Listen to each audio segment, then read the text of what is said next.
Bom, pessoal, vamos orar? Senhor, nós te damos graça por mais um domingo que nos reunimos aqui para podermos aprender mais da tua palavra, que o Senhor possa edificar o nosso coração, transformar a nossa vida, o nosso espírito, que possamos sair daqui, Senhor, conhecendo um pouco mais de ti, da tua vontade para as nossas vidas. Te agradecemos, em nome de Jesus. Amém. Bom, pessoal, antes da gente iniciar, só relembrando, tá? O livro do Catecismo Nova Cidade já está disponível aqui na Rio Store, certo? Nós temos a versão normal, que é para os adultos, e tem a versão também para crianças, certo? Então, você tem filho, quer usar para discipular ele e tudo mais, tem a versão infantil também. Então, o pessoal, quando abrir lá a loja da Rio Store, já podem lá adquirir o exemplar de vocês. Já está custando R$ 45, se não me falha a memória. Tá? Catecismo Nova Cidade, certo? Bom, hoje nós vamos olhar para a pergunta 5 e 6 do Catecismo, certo? Só lembrando que nós estamos estudando uma ou duas perguntas por domingo, certo? Porque tem perguntas que elas são bem parecidas, né? Elas trabalham a mesma temática. Então, como tem mais perguntas no livro do que domingos no ano, então a gente fez essa fusão aí, certo? Então, só relembrando, se você faltou um domingo, não tem problema, porque no outro domingo a gente vai estar trabalhando uma outra pergunta, um outro tema, então isso deixa mais dinâmico. Bom, as perguntas que nós vamos trabalhar hoje é justamente o que mais Deus criou e como ele sustenta a sua criação. E com base nisso, a gente busca responder uma segunda pergunta: como nós glorificamos a Deus? Então, nós já vimos a primeira pergunta, certo? Sobre a questão da vida, da morte para glorificar a Deus. Vimos a segunda pergunta sobre quem Deus é e quantas pessoas há na pessoa de Deus. E agora nós estamos caminhando para justamente o que mais Deus criou e como Deus ele sustenta a sua criação. E agora eu vi que o projetor estava desligado. Eu esqueci desse detalhe.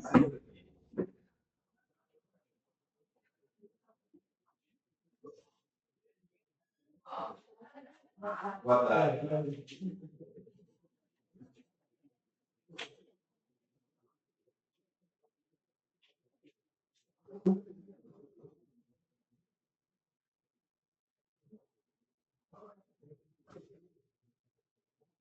E eu jurando que o projetor estava ligado. Eu esqueci que só teve normal, TDAH quando bate. Mas vamos lá. Ah,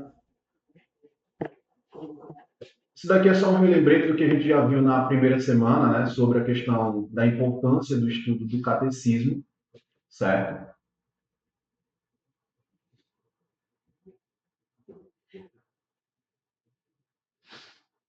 Bom, a, a pergunta de hoje, ela nos convida a mergulhar em algumas questões centrais da própria essência, certo?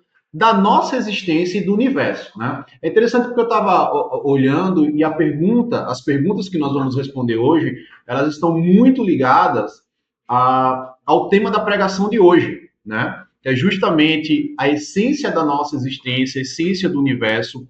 E a pergunta que o catecismo ele nos faz hoje é justamente o que mais Deus criou e como ele sustenta a sua criação. Então nós já vimos nas aulas anteriores que Deus ele criou todas as coisas, ele criou o homem, tudo para o louvor da sua glória.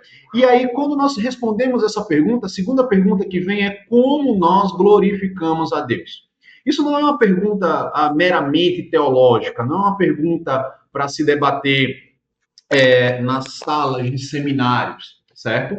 Mas é uma pergunta que ela ressoa aí na busca do ser humano, na busca do homem por um sentido, por um propósito, por uma razão de viver, né? Interessante que eu gosto muito do livro de Eclesiastes. O livro de Eclesiastes ele mostra exatamente isso daí, né? A busca do homem por um sentido pela vida, né? E eu gosto bastante quando Salomão ele vai dizer que Deus plantou a eternidade no coração do homem, né? Então, se Deus plantou a eternidade no nosso coração, nada que é terreno, nada que não é eterno, vai satisfazer essa necessidade aí. Nós vivemos em um mundo que ele busca frequentemente construir um significado para a vida à parte do Criador. Basta nós olharmos para todas as ideologias que permeiam o mundo, que surgem a cada dia, todas elas buscam dar um significado para a vida humana à parte do Criador. Nós precisamos sempre lembrar que quando Deus ele nos criou seres tel-referentes, tel, Deus, referente de referência. Ou seja, ele nos criou para que nós sempre tivéssemos ele como a referência absoluta de todas as coisas. Sejam as questões morais, de santidade, de racionalidade, de moralidade, tudo isso daí, né? Então, todas as áreas da vida humana, elas precisam ter essa tel-referência. Quando eu dou aula no seminário sobre teologia bíblica da família, uma das coisas que eu falo é justamente que quando Deus ele cria o primeiro casal, ele cria o casal para que eles tivessem uma tel-referência. Então, o casamento ele passa a glorificar a Deus a partir do momento que ele tem Deus como a referência. E quando você tem Deus como a referência, você busca viver uma vida para glorificar a Deus. Bom, mas nós sabemos que no meio dessa narrativa e desse propósito, nós temos Gênesis 3. E Gênesis 3, nós temos a queda. E a queda, ela afeta essa tel-referência, ela afeta o sentido da vida. Então, o que nós vamos ver em todo o decorrer da narrativa bíblica é justamente isso. Homens e mulheres buscando um sentido fora de Deus, certo? E aí a Bíblia, ela nos oferece a base sólida para uma visão coerente do mundo. É um termo que a gente sempre usa aqui, a questão de cosmovisão. Então, a Bíblia ela nos dá a cosmovisão correta sobre o que Deus criou, sobre como ele sustenta todas as coisas e sobre como nós glorificamos a Deus.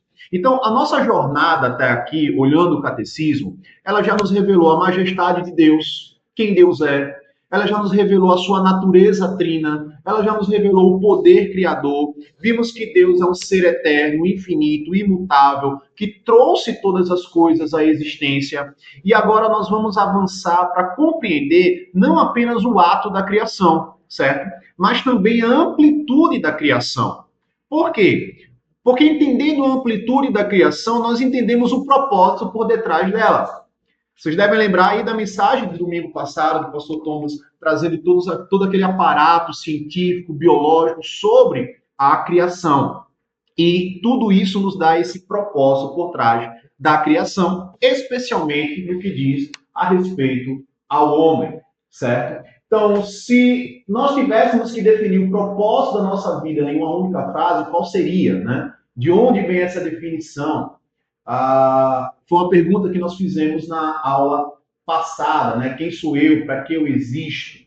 Então, como eu já apontei, a cultura atual ela aponta a identidade autônoma, a autorrealização e o propósito individual. Então, nós temos aí a nossa pergunta: o que mais Deus criou e como ele sustenta a sua criação e como nós glorificamos a Deus. Bom, vamos lá. Vamos refletir um pouco, vamos pensar um pouco, vamos conversar um pouco sobre isso daqui. A nossa era é uma era de crise. As pessoas vivem uma crise existencial por um propósito. Elas buscam a todo tempo um propósito, um sentido para a vida, né? Muitos buscam esse propósito nas realizações pessoais. Então, o camarada ele vai ali empreender, vai buscar ali ser o melhor profissional, vai buscar ter toda a sua realização pessoal. Para quê? Para ter um sentido para a sua vida. É o cara que trabalha de domingo a domingo, quer construir os seus impérios. Isso não é novo, tá, gente? O próprio Salomão fala que não há nada de novo debaixo do sol. Outras pessoas elas vão tentar encontrar um sentido para a vida por meio dos bens materiais. Então, quanto mais as pessoas têm, mais elas querem, né? Já viu isso? Então, quanto mais o cara tem, mais o cara quer, nunca o cara está satisfeito, né? Aí você consegue isso daqui, aí já não está mais satisfeito, depois quer mais aquilo ali, quer mais aquilo lá. Então, também é uma tentativa de buscar um sentido para a vida. Outras vão buscar um sentido para a vida com base nas filosofias e nas ideologias seculares, né? Então, você lembra lá da música de Cazuza, né? Ideologia, eu quero uma para viver. Então, as pessoas elas buscam uma ideologia para dar sentido à vida delas. Então, quando você vê uma pessoa abraçando uma ideologia como movimento de esquerda, feminismo, entre outros ismos aí, é justamente para que a vida tenha um sentido, tenha um propósito, né? Ideologia quer uma para viver. Só que o grande problema disso é que, em meio a essa busca, as pessoas elas não encontram significado. Elas só encontram um vazio permanente, um vazio existencial do tamanho de Deus. Então, a ausência de um propósito claro, ele está enraizado em algo maior que nós, né? E essa ausência de significado e essa tentativa do ser humano de buscar um significado em coisas que não são Deus, levam a este homem o que eu chamo de uma anorexia espiritual. É interessante porque a anorexia, né, como uma doença, é a falta da alimentação, né? As pessoas deixam de se alimentar e ficam ali magras, desnutridas e tudo mais. E é interessante porque essa busca que as pessoas têm por um sentido da vida levam à anorexia espiritual. Parece que elas estão se fartando, parece que elas estão cheias, parece que elas estão ali inchando, mas na verdade elas estão minguando ali. Elas estão perdendo a essência da sua vida. Quando nós olhamos a criação do homem, a Imago Dei, como nós trabalhamos na aula passada, a Imago Dei é o que dá a dignidade ao ser humano. O ser humano ele é digno porque ele é criado à imagem e semelhança de Deus. Só que essa Imago Dei, ela só faz sentido quando o homem ele busca viver para a glória desse Deus da maneira correta. Porque fora isso, a dignidade humana, ela é afetada pelo pecado, ela perde seu sentido. E é o que nós vamos ver hoje em dia. Cada vez mais o ser humano se deteriorando, se distorcendo, né? Recentemente saíram uns vídeos aí na internet do pessoal agora que se acha um animal. Né? Tava a mulher lá com a máscara de cachorro, fingindo ser cachorro, de repente é atacada por um cachorro. Né? Então, é a perda da dignidade humana dada pela Imago Dei, fruto justamente dessa perda do sentido e do propósito da vida, uma tentativa de buscar um sentido e um propósito para a vida em tudo que não é Deus. E a pergunta provocativa que nos confronta é: se Deus de fato criou tudo, qual é o nosso lugar nesse vasto cosmos? Eu sou um entusiasta de astronomia, eu amo astronomia. Meu sonho um dia é ter um telescópio em casa, mas por enquanto as condições não me permitem. E uma das coisas que intriga os astrônomos é justamente a vastidão do universo e imaginar, pensar que nós estamos sozinhos nessa vastidão.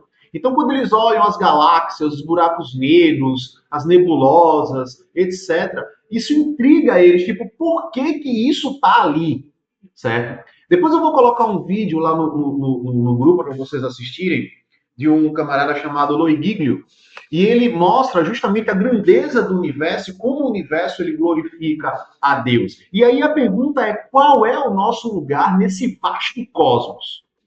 Um universo com bilhões, trilhões de estrelas, expansão e tudo mais. Bom, os cientistas, como nós vimos na pregação passada, eles vão tentar alegar que o universo é um acidente cósmico, né? Bom, mas nós sabemos pelas escrituras que o universo ele não é um acidente cósmico. Ele é uma criação intencional de um Deus todo-poderoso. E aí, se o universo ele não é um acidente cósmico, então nós não somos um mero erro do acaso. Nós temos um significado. A nossa existência está aqui porque ela possui um significado, né? Então, se o universo ele é uma criação intencional, nós somos um projeto divino. Nós fazemos parte do projeto de Deus sobre este universo. É ou não é? Porque, veja, se nós não fizéssemos parte do projeto, não existiria Gênesis 1, 26 e 27. Deus só criaria o cosmos, os animais, as plantas e deixaria lá o mundo fluindo com as suas leis universais e tudo mais. Mas ele criou o homem E ele criou o homem de uma forma especial, porque o homem ele não é igual ao restante da criação. O homem é a única parte da criação que possui a essência de Deus. É a imagem e semelhança de Deus. O meu cachorro, por mais fofinho que ele seja, ele não é a imagem e semelhança de Deus. Meu gato não é a imagem e semelhança de Deus. Né? Uma árvore não é a imagem e semelhança de Deus. Nós somos a imagem e semelhança de Deus. Então, se fazemos parte do projeto divino, todos os seres humanos são dotados de um propósito sublime. Então, a resposta a essa questão, ela não molda somente a nossa teologia, mas ela molda a nossa maneira de viver a cada dia, desde as grandes decisões até as tarefas mais, vamos dizer assim, mundanas ou seculares. Então, saber que estamos aqui por um propósito divino molda a nossa forma de se relacionar e de enxergar o mundo, tá? Então, se Deus de fato criou tudo, qual é o nosso lugar? Calvino, ele vai falar que o mundo é o teatro da glória de Deus. Eu acho fantástico isso daqui. E o que Calvino ele quer dizer quando ele diz que o mundo é o teatro da glória de Deus? É que nós não somos apenas espectadores passivos, né? Diferente quando você vai para um teatro, você é o espectador, você está ali sentado na cadeirinha, vendo toda a encenação ali, todo o drama, toda aquela coisa. Só que no teatro de Deus, nós somos chamados a atuar e a desempenhar um papel importante dentro desse drama divino, dentro do drama das Escrituras, tá? Quando eu falar aqui drama das Escrituras, nem pense que eu estou falando que as Escrituras é uma novela, não, tá? Mas o drama das Escrituras é justamente toda essa metanarrativa acerca de Deus, acerca da condução de Deus na história da humanidade, como Deus conduz, né? Ontem, não foi sábado, foi. Ontem eu estava dando aula sobre o período interbíblico para uma turma do seminário. E uma das coisas que eu mencionei para o pessoal, que é bem interessante, é o seguinte: quando nós olhamos a narrativa bíblica, a história do povo de Deus, a história da igreja, nós não podemos pensar que isso aqui ocorre em paralelo com o que acontece no mundo. Perceba que, à medida que Israel vai se desenvolvendo, as nações ao redor vão se desenvolvendo. Quando você chega naquele período ali dos 400 anos de silêncio profético, do livro de Malaquias até o nascimento de Jesus, nós pensamos que parece que houve uma pausa na história da humanidade, mas não houve. Deus estava preparando todo o cenário, todo o palco para a chegada de Jesus. E aí, quando Jesus ele nasce, todo mundo já está preparado para receber o Messias, para receber o Evangelho. Por isso que o Evangelho ele avança de uma forma rápida. Então, o mundo tinha uma só língua, o mundo tinha só uma forma de pensar, o mundo estava totalmente preparado para justamente seguir nessa condução aí, certo? Bom, a criação, meus irmãos, ela em toda a sua vastidão e complexidade, ela é o palco onde a mão invisível do Criador, ela está em cada detalhe. Ela revela o poder dele, ela revela a sabedoria e a bondade. Uma das coisas que eu sempre falo é que o cristão, ele é o indivíduo, ele é o ser deste mundo que melhor deveria aproveitar a criação. Por quê? Porque nós entendemos o propósito da criação. Nós entendemos que a criação, ela traz ali marcas da glória de Deus. Paulo deixa isso muito claro lá em Romanos 1, quando ele vai dizer, olha, Deus está irado com os homens, por quê? Porque ele se revelou aos homens por meio da criação. Mas o pecado fez com que o homem ele distorcesse essa revelação. Na verdade, não é nem que ele distorcesse. Quando Paulo fala ali que os homens eles subtraíram, né, a glória de Deus, a ideia ali é de um roubo intencional. É como se eu chegasse, pegasse de forma intencional ali o tablet de Priscila, escondesse e alguém me perguntasse, você pegou o tablet dela? Eu vou dizer, não. Quando eu intencionalmente peguei. Então, os homens intencionalmente, eles distorcem a verdade de Deus por causa do pecado. Veja que o próprio Calvino ele vai alegar que todos os homens eles nascem com a semente da religião e com o senso da divindade.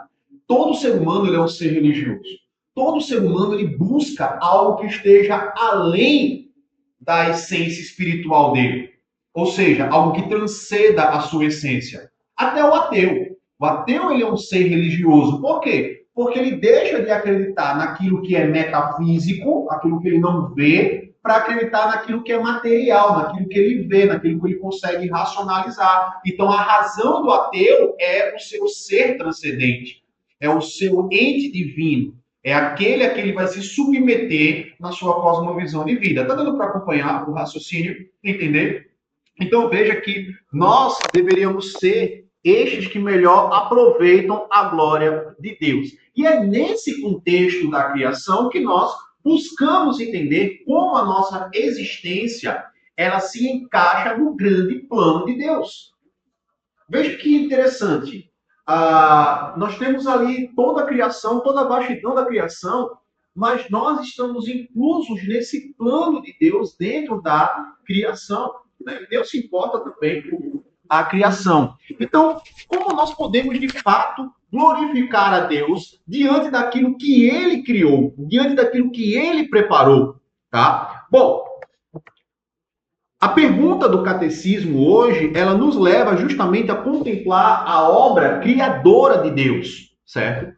Lá em João 1, do 1 ao 3, viu Deus tudo quanto fizer, aliás, Gênesis 1, 31, desculpa, tudo que fizera, e eis que era muito bom, tá? Uma nota de rodapé aqui, a expressão bom no hebraico não é só de alguma coisa boa, tipo, esse é um bom café. Não. A ideia ali de bom, no hebraico, a palavra tov, é algo que tem a virtude na essência.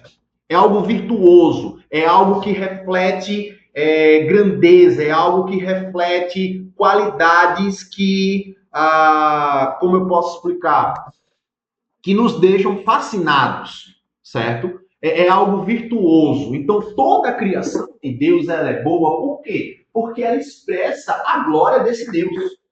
John Piper ele tem um livro que ele vai dizer justamente isso, que Deus ele deixa as suas impressões digitais em tudo que ele cria.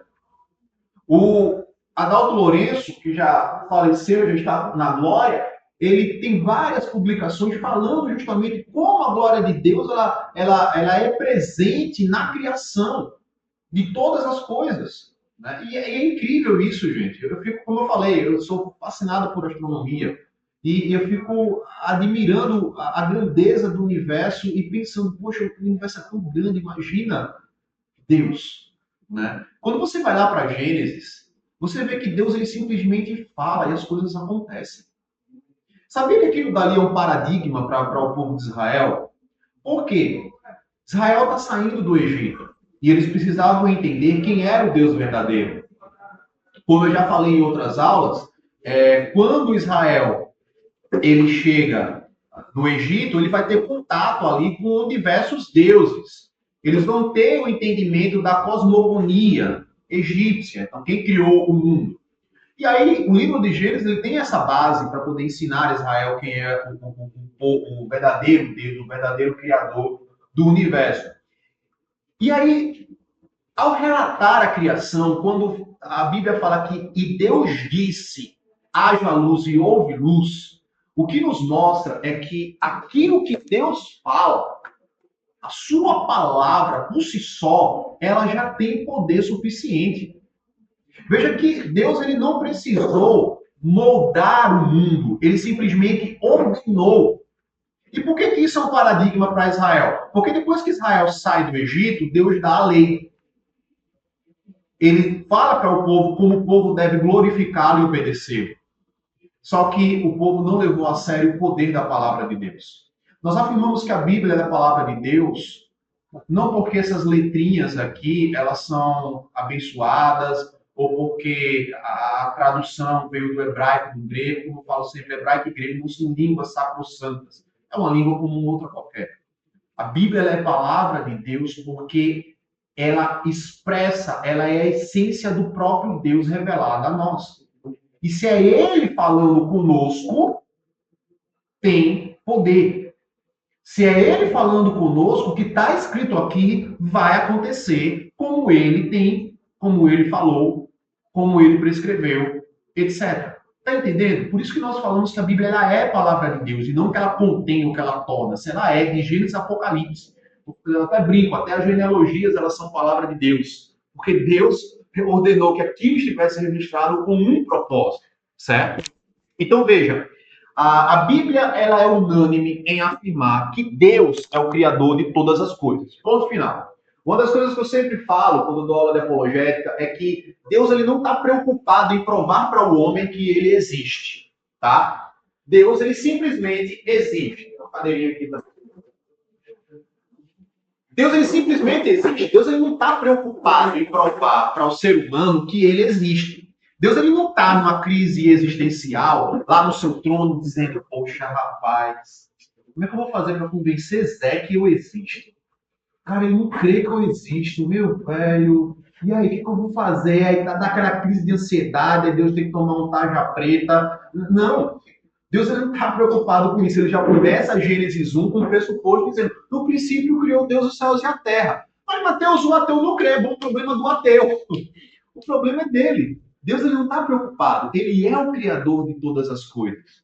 Certo? E esse é o pressuposto básico. Além disso, ele é um Deus que fala. Veja que Hebreus capítulo 1 vai dizer que Deus ele falou. Um Deus que não fala, ele é uma fraude. Por que os ídolos, eles são falsos deuses? Porque eles não falam.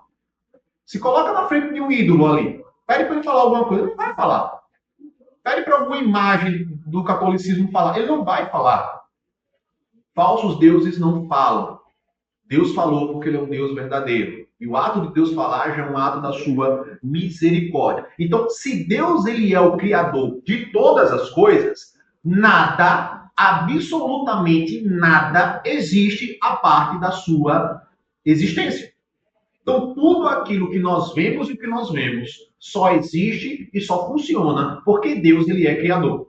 Se ele não fosse criador, nada existiria. O universo não existiria. Então, nada existe a parte da vontade e do poder de Deus. Todas as coisas, toda a história da humanidade funciona embaixo da vontade e do poder de Deus. Nada foge do seu controle, certo? E essa é uma verdade fundamental para que a gente possa compreender o nosso lugar no mundo, certo?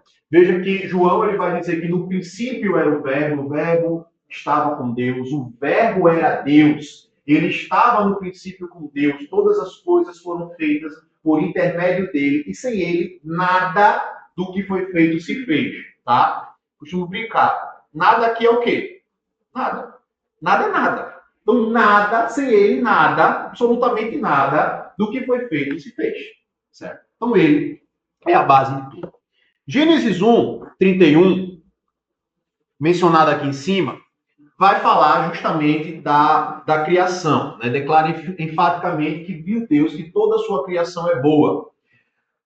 Veja como o entendimento correto, irmãos, da criação e da glória de Deus, ela muda a forma como a gente se relaciona com o mundo.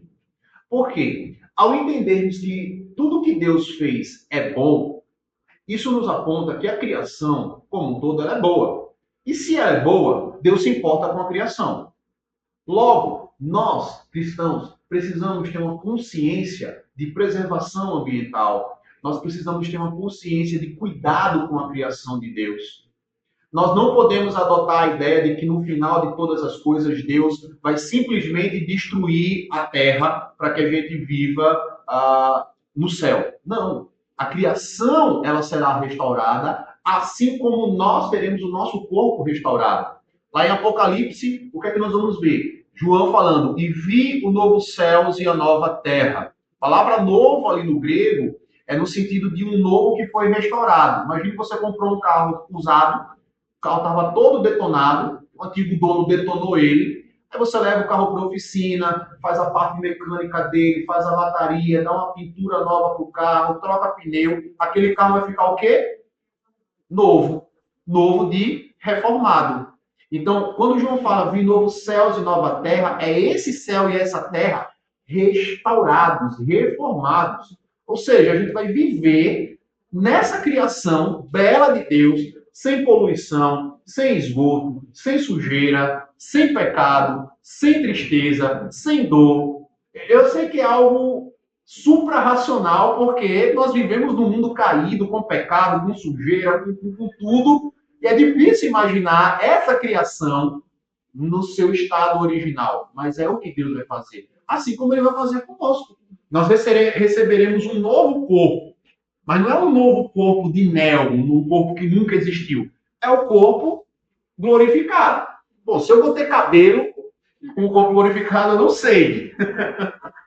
Não sei. Vou continuar com o não sei. Sei que o corpo vai ser glorificado. Então, as minhas mazelas, elas irão sumir e desaparecer. Não haverá mais choro nem nada. Bom, seguindo aqui, que a hora corre,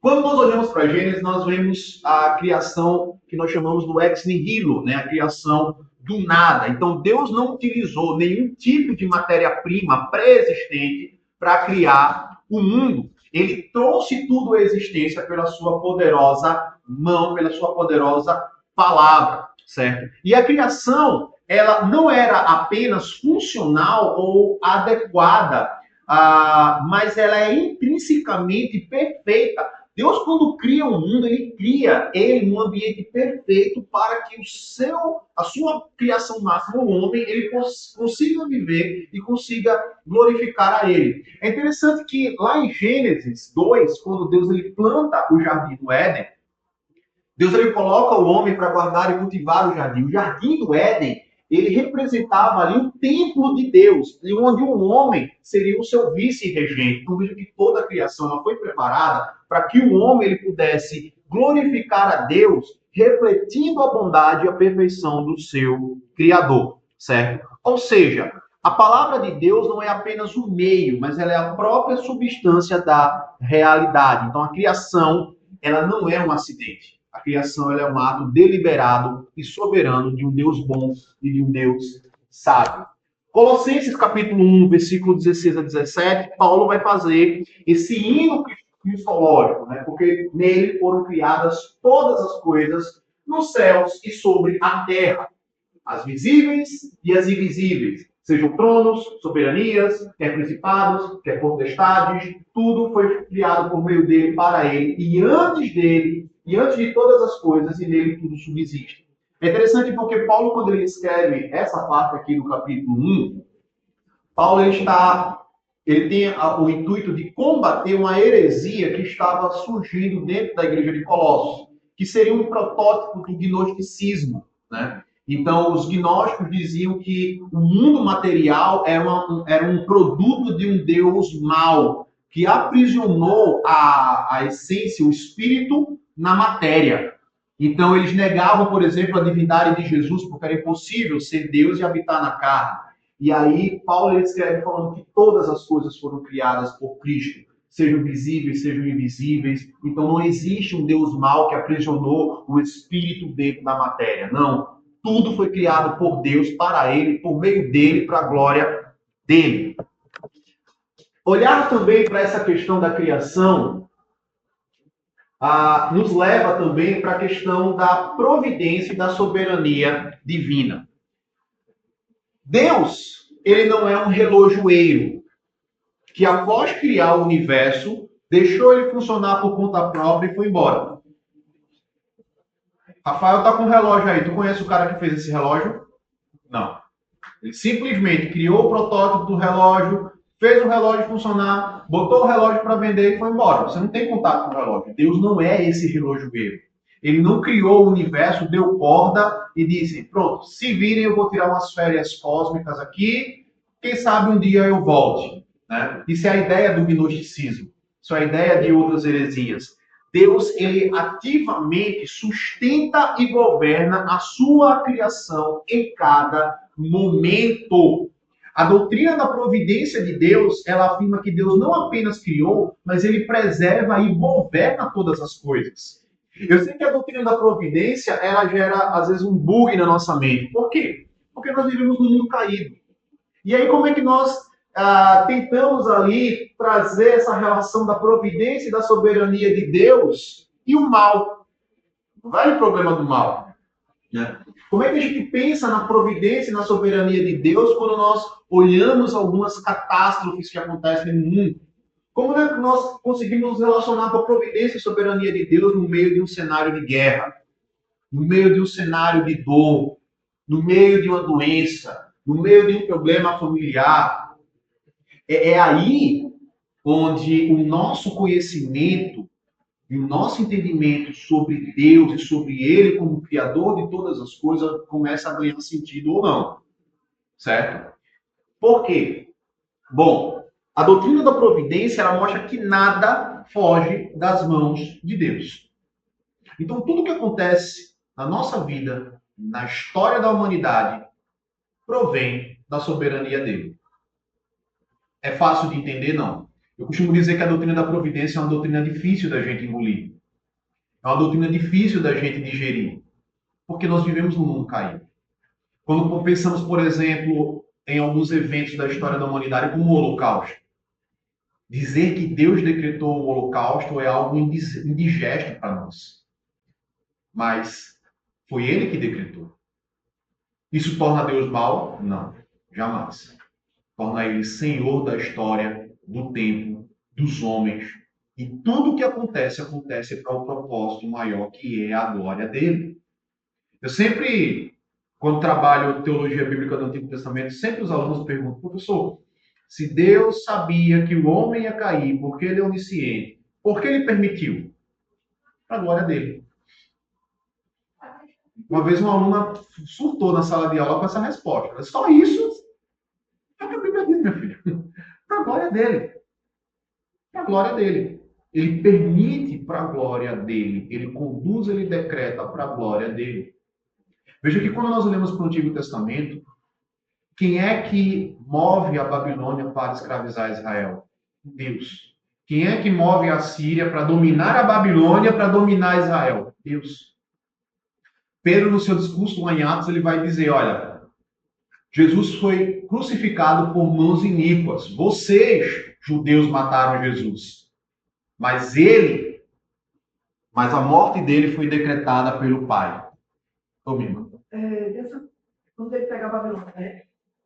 Para matar Israel. Sim. Mas vai ter um objetivo, né? O povo sim, né? sim. Toda uma direção, todo um propósito, né? Exato. Assim como tudo que acontece. Sim.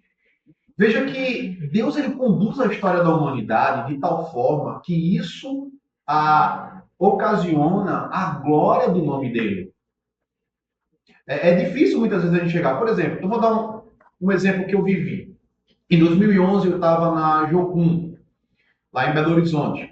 E aí eu conheci um pastor de uma igreja presbiteriana lá de Belo Horizonte que ele estava indo com uma equipe para... eu não me lembro agora qual foi o país, mas foi um país que tinha sofrido um tsunami. Acho que foi foi o Japão. Ele estava indo para o Japão, quando o Japão teve um tsunami. E antes disso, ele já tinha ido também com outras equipes de missionários para o Sri Lanka, para aqueles países que sofreram toda aquela catástrofe ali. E aí a pergunta que se fazia no momento é onde está Deus diante dessa catástrofe? Deus está no seu trono conduzindo todas as coisas. Por quê? Naqueles países, principalmente ali do Sri Lanka, tal, aquela parte ali da Ásia, eles são países budistas. O budismo, ele tem uma cosmovisão de mundo de que você não pode evitar o sofrimento. E que quando o sofrimento ele vem, aquilo ali é uma forma de expurgar o karma. Sabe qual é a consequência disso? Os próprios budistas não ajudaram os seus compatriotas ali em meio àquela catástrofe. Sabe quem foi que ajudou? A igreja. Países que eram fechados para o evangelho abriram as suas portas porque missionários, pastores, crentes estavam indo lá ajudar de forma humanitária aquelas pessoas. É Deus conduzindo a história para que o seu nome seja glorificado. Certo?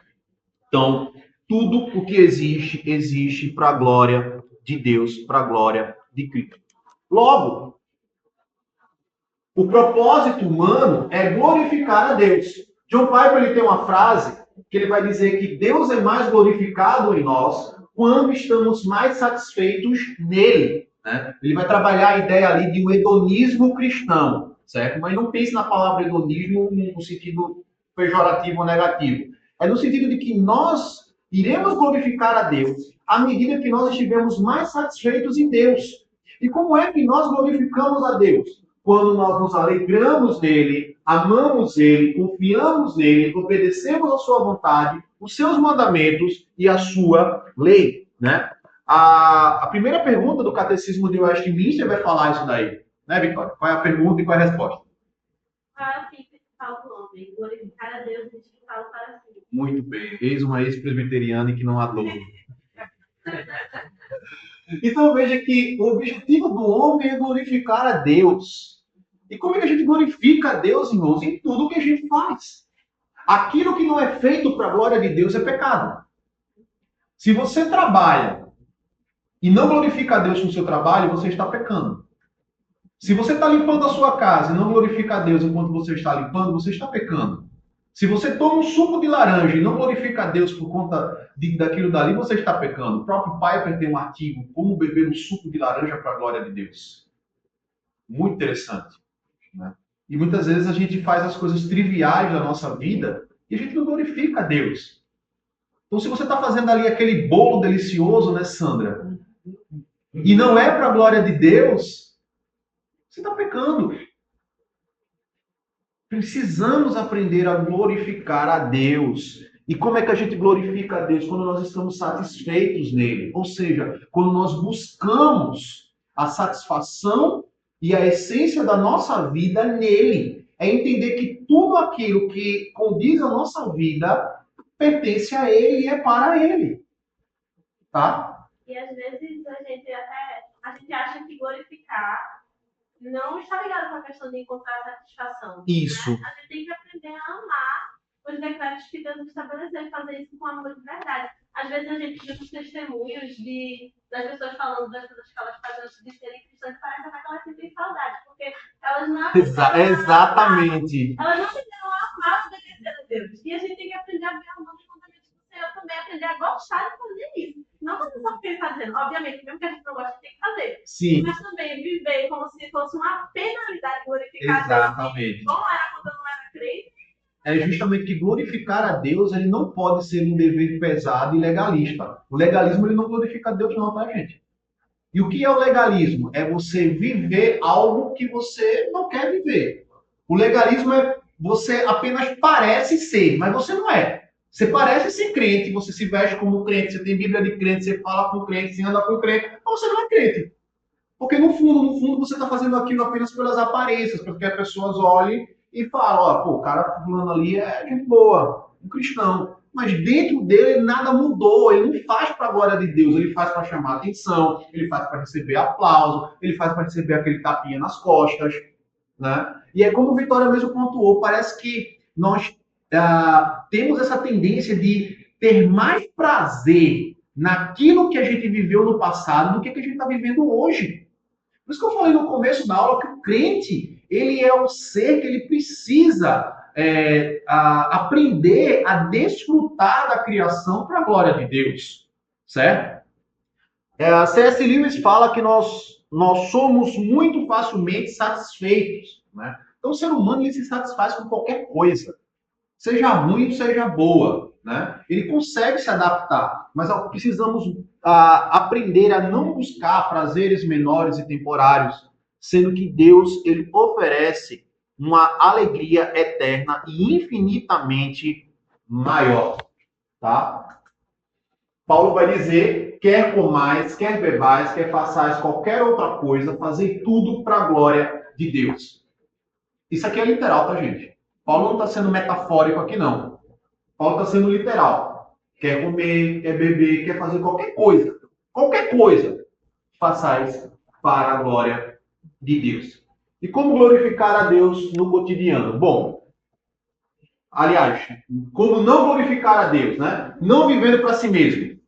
A gente não glorifica a Deus quando a gente vive para si mesmo. A gente precisa entender que a nossa vida ela tem um propósito em glorificar a Deus.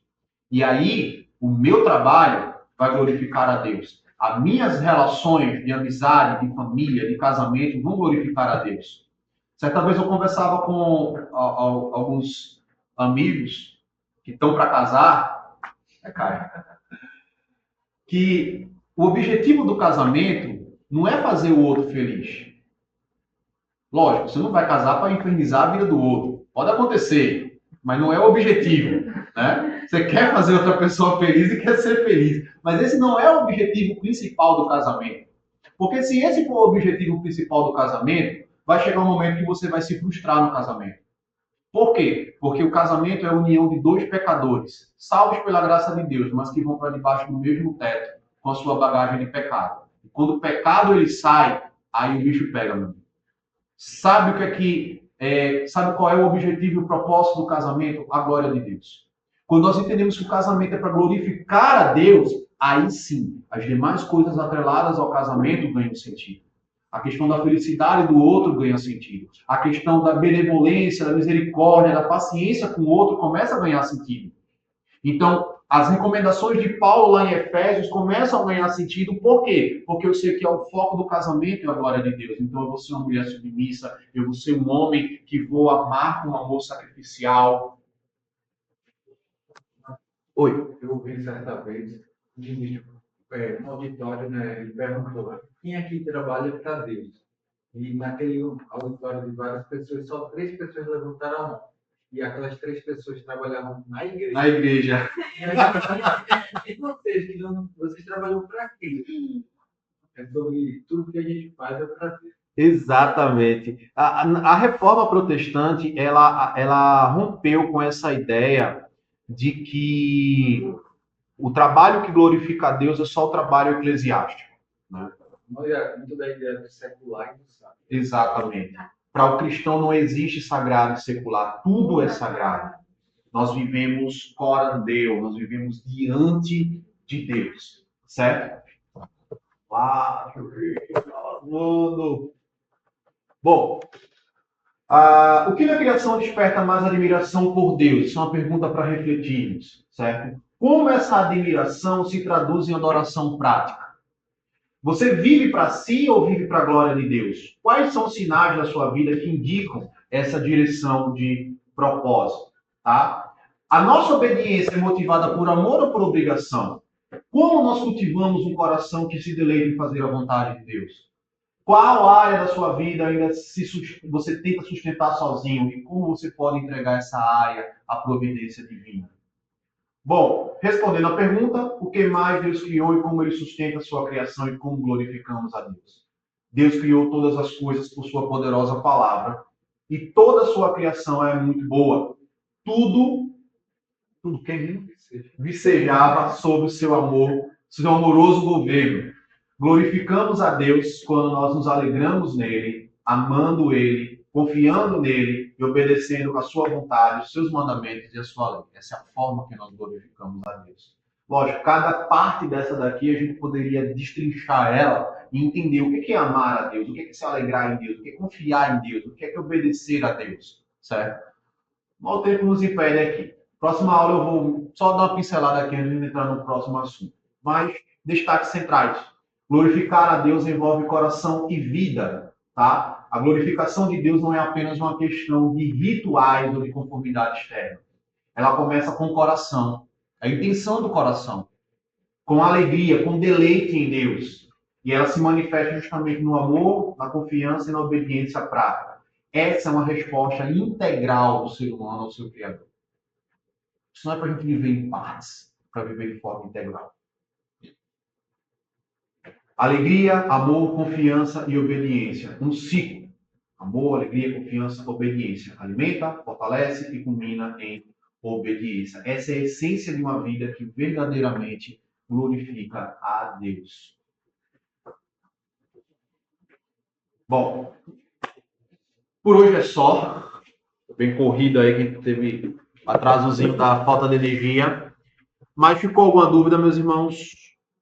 Tranquilo. O material ele vai ser compartilhado, então vocês vão poder ler depois, tá? Com mais calma, qualquer dúvida.